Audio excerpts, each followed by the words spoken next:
a language for women only.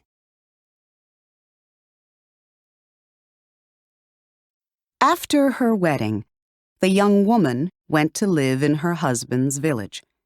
Life was lonely and difficult.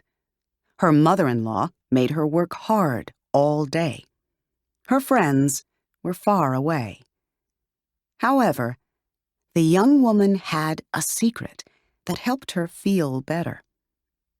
On the third day after she arrived in the village, she waited for her husband to fall asleep. Then she took a small book from under her pillow. She began to read, and the words made her smile. What was in the little book? Why was it a secret? Long ago in China, only men learned to read and write. Women in one area of the country were not happy with this. In remote parts of Hunan province, these women created their own secret writing system. They made written symbols to stand for sounds and words. They called this language Nushu. In the past, a woman did not choose her husband. It was the custom for her family to choose him for her. When she married, she normally left her village and went to live with her husband's family. Before she left, her female friends and family wrote to her in a small book. They wrote about their friendship, their memories, and their hopes for her. At the end of the book, they left pages for her to write about her new life. The woman opened the book on the third day of her marriage. Her husband could not read it because the writing was all in Nushu. Men probably knew about Nushu, but they did not think it was important. To women, it was very important. In fact, when women died, their families often buried them with their Nushu third-day books. How and why did Nushu start? No one is sure.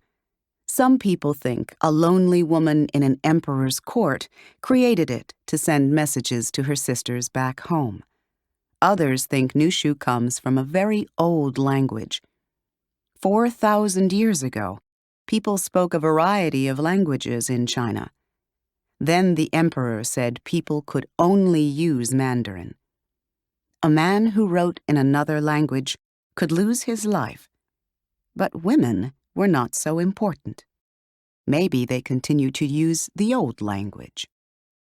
In the 1920s, many women in China began to go to school.